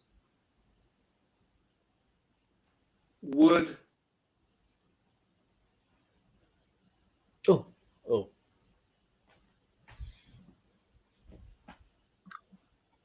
Don't worry, I think our audience has gotten used to this. It's fine. Yeah. I do suspect that his battery will be running low very soon. Yeah, so hopefully we've got 27 minutes to cover for the rest of that. Let's see. So, as I was saying, would come on, let's go. Let's get up there, guy. There we are. Would he do what Rogue did, which is go totally over to the light side of the Force, or would he go somewhere in between and maybe take Kitty with him? So imagine the two of them, or perhaps young Rogue, Aurora, which we played with, and them becoming sort of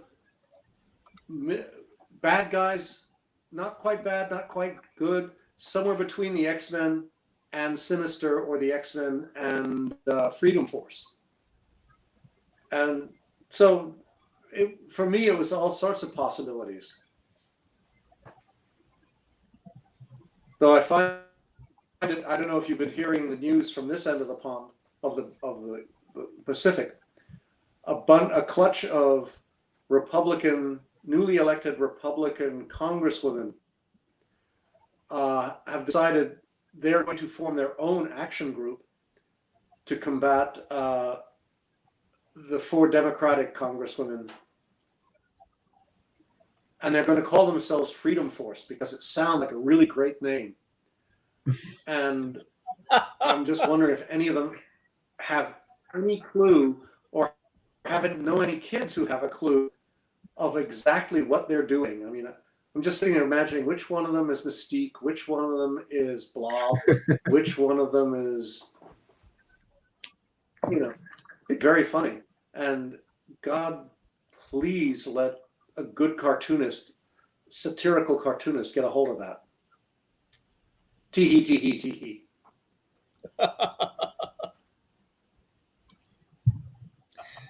So the question we have here on the screen is, on the topic of Gambit, do you have a character that you wrote that was out of your expectation, either way being too popular or unpopular?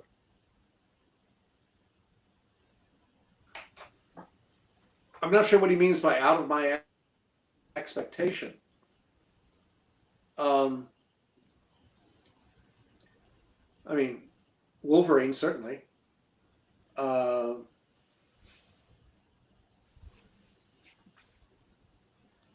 Off the top of my head, no one really comes to mind. They all kind of jumped up and went down in lots of different directions, depending on I mean, Logan was the most ridiculous guided missile launch. I mean, he just went for the roofs right off the bat, and has been a dominant player ever since. Whether that's good or bad is your own assessment. The sad thing for me is Aurora has, as usual, been run over by a bus more often than I care to think about, in terms of someone who is, or should have been, or at least when I was writing, a natural leader, and yet with other writers, not at all. Nightcrawler is the same way. I mean, it seems like only Alan Davis and I had a clue of what made him really cool. Again, it comes down to the writer, what the writer feels about the character and the stories, the situations, and where they want to play with things.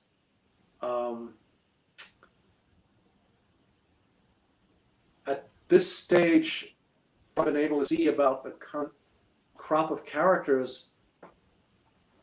Again, my problem is I can't really tell anybody apart anymore. I don't know who anybody is. I don't, and quite frankly, I don't care.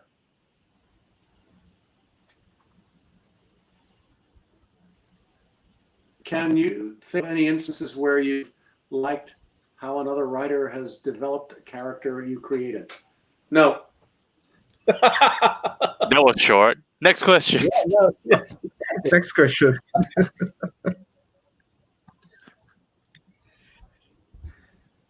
Do you see yourself revisiting the Sovereign Seven that scene cut off unexpectedly after your return to Marvel?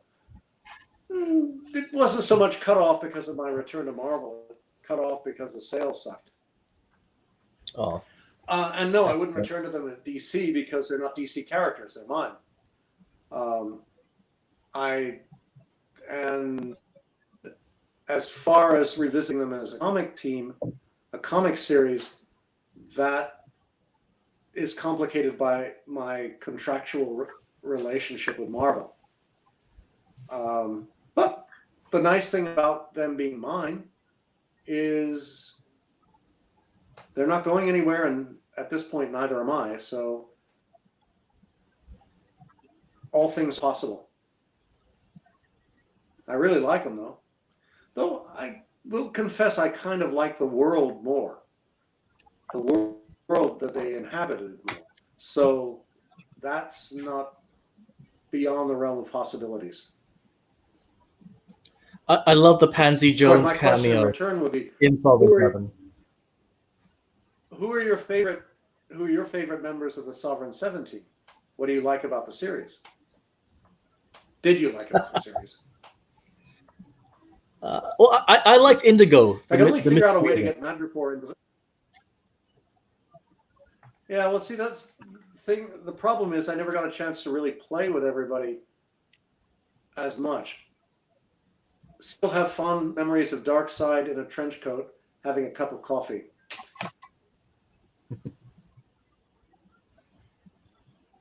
It was a concept that worked. It was a moment that worked better in concept than in execution.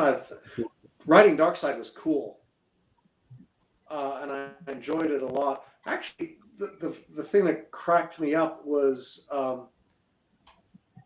the sort of the 10-page short story that Alan Davis and I did between Cascade's mom and Maîtresse and Darkseid as sort of the unrequited, he's cute, she's cute. We'll keep in touch. But again, I was still figuring out the characters as we went along, and where I'd play, what I could do with them. I mean,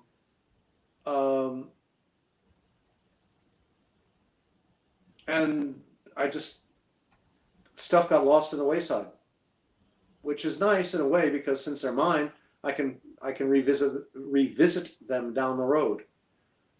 Hopefully it's a very long road, and I'll be able to catch up with them sooner or later.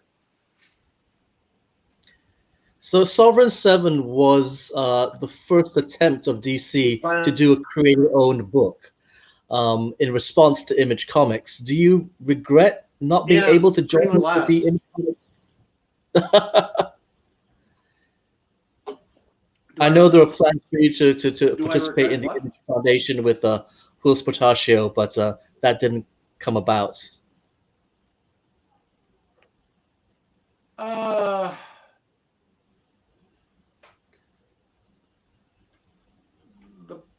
The problem with comics is if one is a writer who does not draw, if Walt Simonson,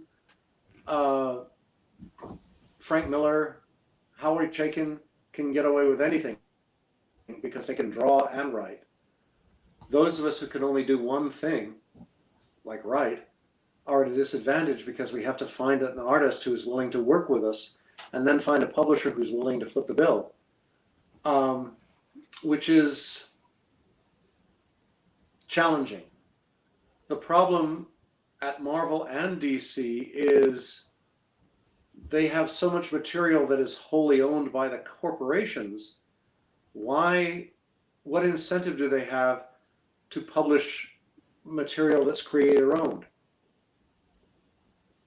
No matter how you cut the deal, it's, from Warner Brothers' point of view, why do a Sovereign 7 that we don't own? If we want to make a film out of it, we've got to actually pay this idiot some money for it.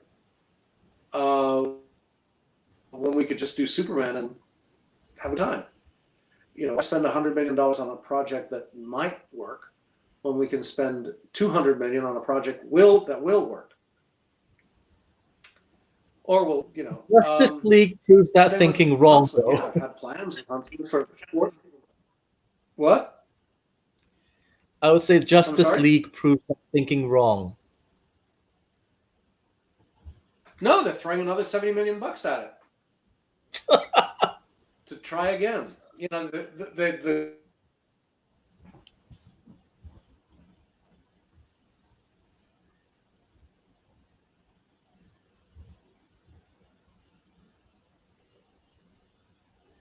Oh, have we lost him again? I think we lost him again. I think he's found a moment of peace. Ay. I think we have cloned Chris Claremont No, as as I C2 on was saying, the screen. Joss Whedon version didn't do great, so they'll try a Zack Snyder version, and maybe that'll work better. You know, it's all a crapshoot. Would I love to do the Huntsman? You bet. But as a comic book, my options are limited. And again, it's finding an artist who would love to do it, and then finding a publisher who would love to do it and pay sufficient money that neither the artist nor I would you know, be living on the street hustling money, you know, to pay the rent. That's the biggest problem right now. A friend of mine and I have been working on a project for now 2 years, and the challenge is finding a publisher. And it's the marketplace this year, notwithstanding, has changed so significantly in terms of what people are willing to risk. You know, and I did well, X-Men Forever was part of this, and Sovereign was part of this. Not Sovereign, sorry. Yeah, Sovereign 7 was part of this. The first 3 issues were selling really well, and then with the 4th issue, the market collapsed, and the sales never recovered. Why? Because retailers would look at the 300 different top-ranked books from Marvel and DC, not to mention all of the independents that they had to invest in. And what do? I have a limited amount of money, a limited budget. So do I focus on Superman and Justice League? Or do I focus on this kind of new, nice series by Claremont? As time went on, they focused more and more on Justice League and Superman, because that they knew would sell. The other thing, they weren't so sure. How about crowdfunding for your project? 2 things. Again, my options are limited because of my contract, and as far as crowdfunding, I'm not sure. It's so, you know,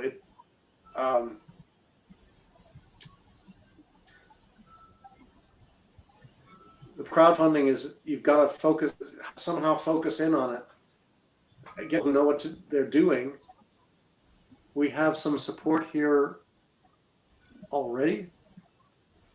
Or supporters here already.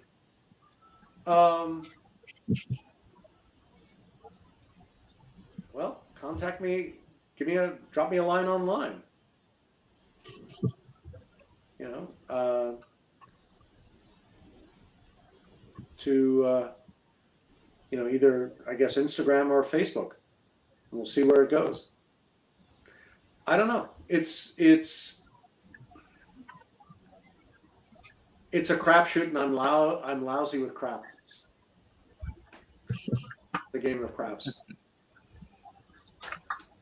Hear that, people? Well, I'm open to possibilities. How about that?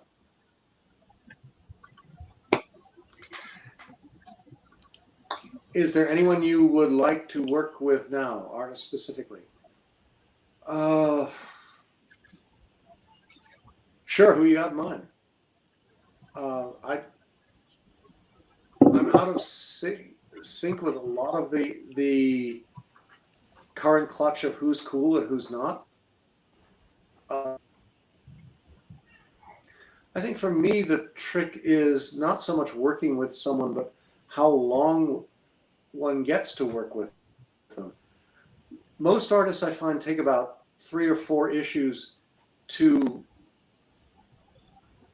get to sync with the writer they're working with and the characters.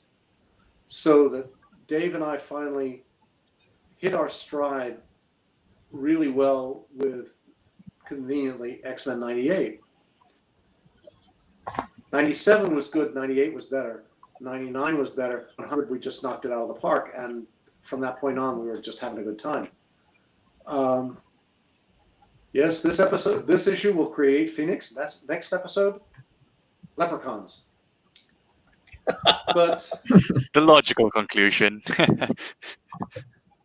well, it's, why shouldn't Banshee get a laugh now and again, for real, as opposed to just, it's the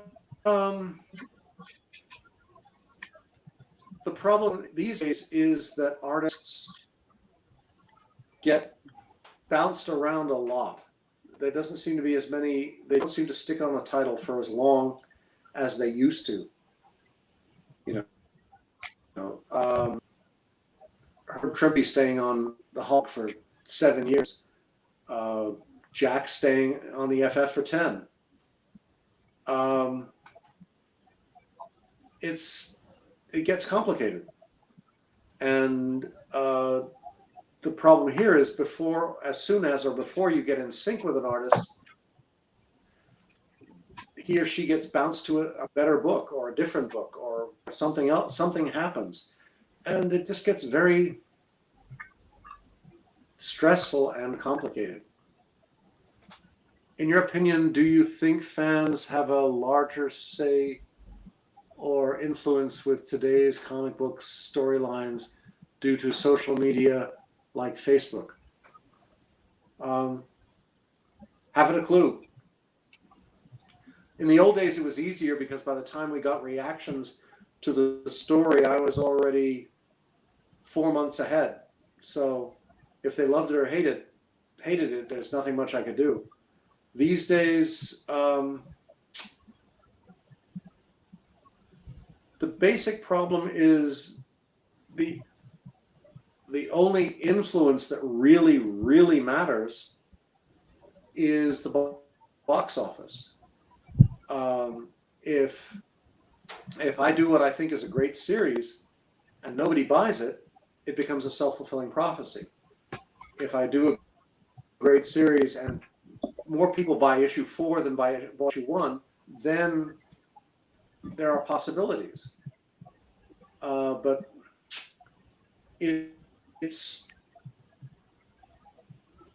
what we're doing is fighting for a limited, at least here in the States, a limited domestic audience with a limited amount of sales venues. And that gets very frustrating, especially as the world seems to be evolving towards a more online and by mail reality. If I could get the entire balcony closing scene of Crazy Rich Asians to buy comics, then we might have a potential. If it's only the dancing swim dancers, then it gets a little dicier. How's that for, On the other hand, if I could get Michelle Yeoh to be in a, never mind. Lady Mandarin is my favorite story of yours. Taking the sister of Captain Britain, brainwashing and turning her into Orientalist genius. How you remember what gives the, can you remember what gave you the idea? I remember what gave me the idea. I also remember how everybody else fucked it up. Please elaborate. Well, no, because you have to go back to the beginning with Betsy, which is in the final episodes of Captain Britain. She got blind; her eyes were torn out by what's his face? I forget. Who Captain Britain just dropped a giant boulder on his head to teach him a lesson. But being a telepath, she learned to cope with that. And then in the X-Men Annual 7, 8, the Mojo World one, right? Goes up and reboots her, gives her his fake eyes back, or gives her fake eyes, and that brings her to the X-Men. But what happened in the original the three-parter that Jim Lee and I did, which was his audition for the X-Men, was, oh, let's screw all the realities. Let's have Mojo come in and really, really mess things up. So the Hand captures Betsy, and magically she turns into an Asian. And from my perspective, it was easy. Mojo pops up and goes whang, and presto, it happens. Mojo working with Spiral, because we've, this is traditional for both of them to screw things up like that. And that she became Lady Mandarin, and we had one of my favorite scenes, which is Mandarin trying to turn Jubilee into a proper Chinese girl of repute. And of course, she responds by sticking out her tongue. And God knows what she was doing otherwise to make it even worse.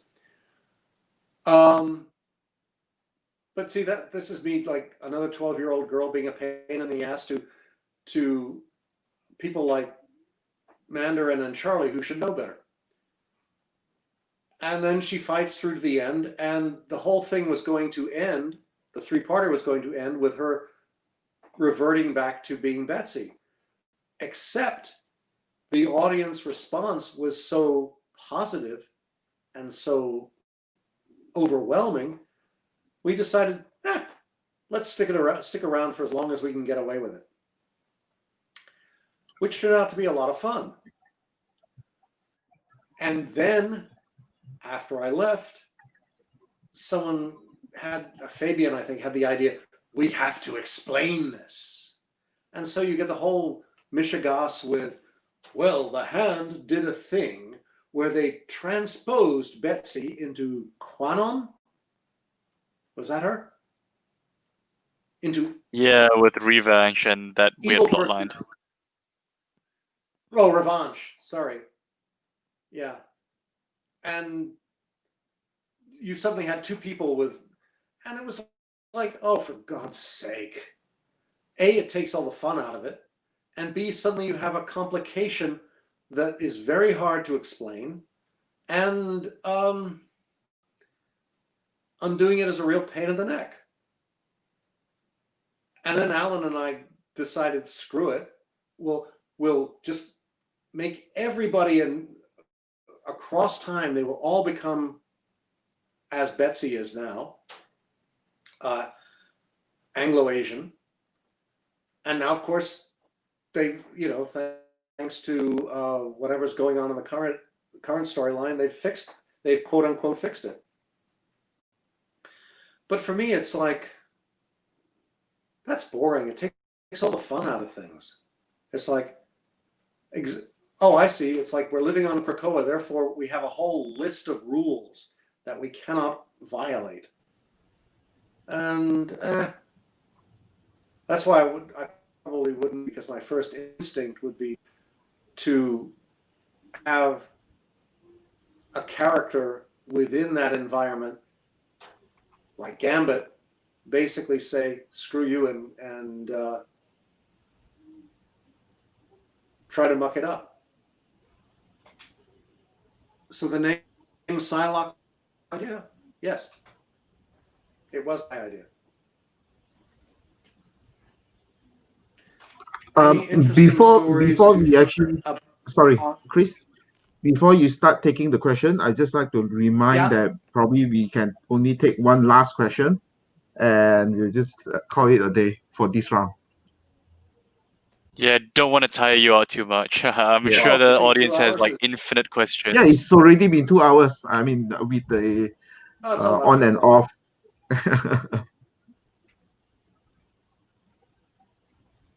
So yeah. Well, So mostly turning the phone question on. from Barry. Well, look on the bright side.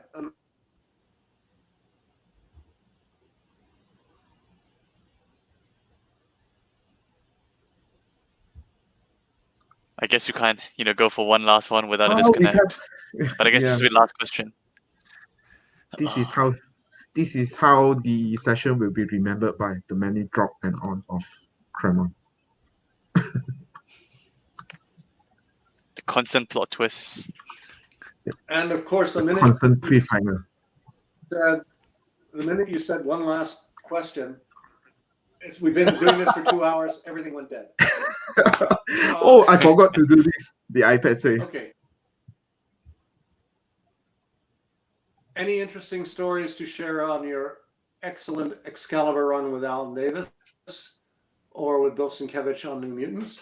Well, Bill Sienkiewicz and I are coming back to at least Danny Moonstar of the New Mutants in this 30th anniversary 30-page special that will be coming out sometime in the next couple of months. The page of which I was flashing up a little earlier, and his artwork is awe-inspiring. It's like no comic I've ever seen, certainly in mainstream Marvel, and it is just absolutely brilliant. With Alan on Excalibur, it was wonderful. The only heartbreaking aspect about it was when I came back to revisit the series a year after I left and decided to write it himself. The rotter. But it's all right. I have ideas that will make his head explode and fix it all. No, but the whole point of this is fun, is having fun. Working with Alan is having fun. Working with Bill is having fun in a whole different direction. It's not, for me, it's not having grand, glorious designs. It's like if you're going to put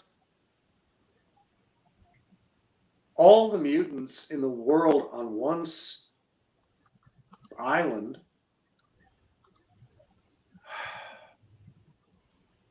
that's an awful lot of character. And that's an awful lot of story potential. And the biggest challenge / danger for me would be the ones who get lost on the wayside. On the other hand, that's the enticement for me. Who's not being focused on? Who's left unnoticed? Who's at the bottom of the heap on the outer fringes of that reality that I could sneak in and swipe and play with? Because that, out of the unexpected characters like that, is where you can occasionally get some really brilliant, fun stories. Oh,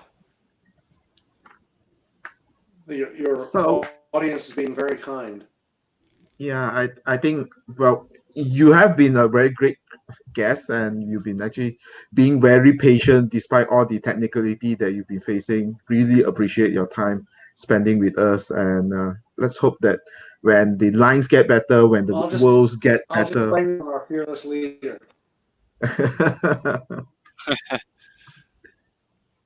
And yeah, hopefully that you come back again Sorry, for what? our future show. And yeah, thank you, Chris. Thank you, everyone that actually tuned in. Yeah, Well, I mean, I actually, still didn't get to if ask all my you Cypher wanna and do it Warlock next- questions. You probably need to actually figure out your connectivity and Look at it this way. get rid of the bug. By the time you get, well, there's not much else to do around the world, around the United States these days, other than gripe about everything. But considering I have a chunk, like I said, a chunk of new projects that we just. Again. The tease of the new project. The chunk of new projects. We need to have another call with them, is what I'm saying. Yeah. We didn't even talk about Miss Marvel. We didn't talk about We didn't talk about Justice League. We didn't talk about so many things. Yeah.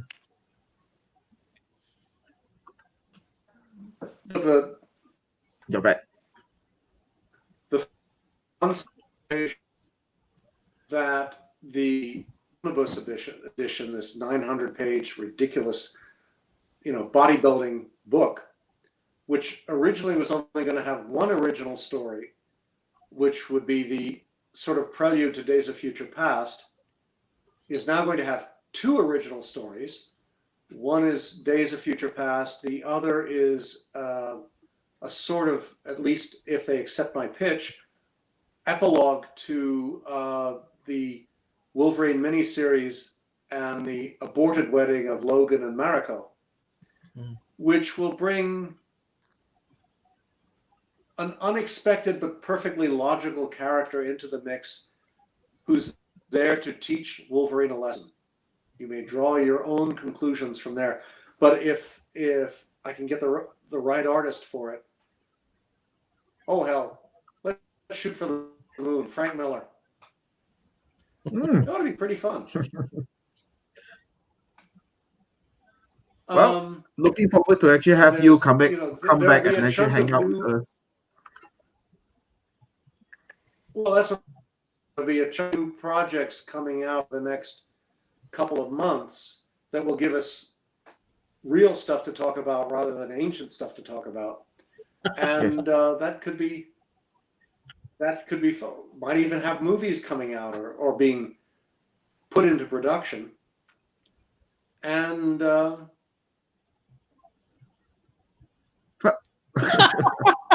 and what? I mean, he's just leaving us wanting. I mean, that's the MO here, right? Yeah. That's it. It's ended. No, let's wait for him one last time. The nation of Madripoor demands his attention.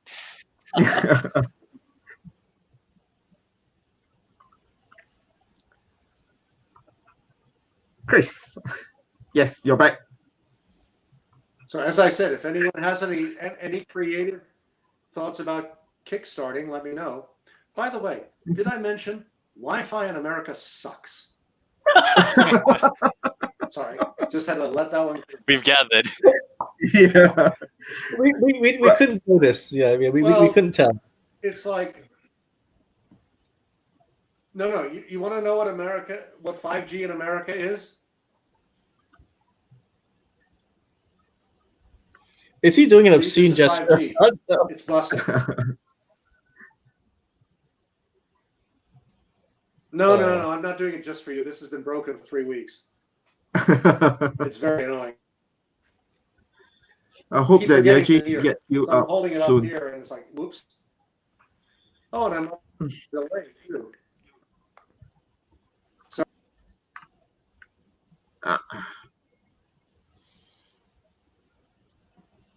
Well, people on the call, I hope you enjoyed the show. Apologies for the technical issues. Yeah, can't be If you have helped. any problems, blame America. Yeah, I think it's Donald Trump's fault. As you can see, he had no shortage of things to say, and I'm sorry we didn't get to everybody's questions, not even our own. But I think we got a good mixture. But I would actually say that if you actually give him half a day, he still wouldn't be covering everything. So yeah. Exactly. Yeah. I mean, it's what, a 40-year career. It's just squeezed down to 2 hours is impossible. Yeah. Okay, one last time. I'm starting to think the gods of yes. One last time before you get this. One last time before you get disconnected. Yes. So, what will be your final words for us this round? This is a lot of fun. I'm sorry to be, as usual, talk ad nauseum. There were great questions. I'm glad. I hope you had a good audience. I hope they had a good time. And I look forward to doing it again. Oh, that's great. Thank you so much, sir. Thank you so much, Chris. Really appreciate your time. Thank you so much for this. Yeah, we really enjoyed it. As I said, the pleasure was mine. I hope that you actually stay well, continue to do more stories, that we can actually just continue to get blessed with your stories. Well, considering the alternative, I hope so too. Yeah. Okay, we'll stay in touch. I'll probably drop you an email later on, and just to thank you properly, just in case that you miss out some of the. My pleasure. Yep. Okay, thanks, guys. Thanks for everyone that actually tuned in. I hope that despite all the technicalities, we had some fun with Chris, and yeah, we were actually moving on to our next show. I hope everyone enjoys their. Maybe we'll see you again soon. I'll be here. Yes. Yes, please. Thank you. Bye-bye. Thank you. Bye. Bye-bye. Bye.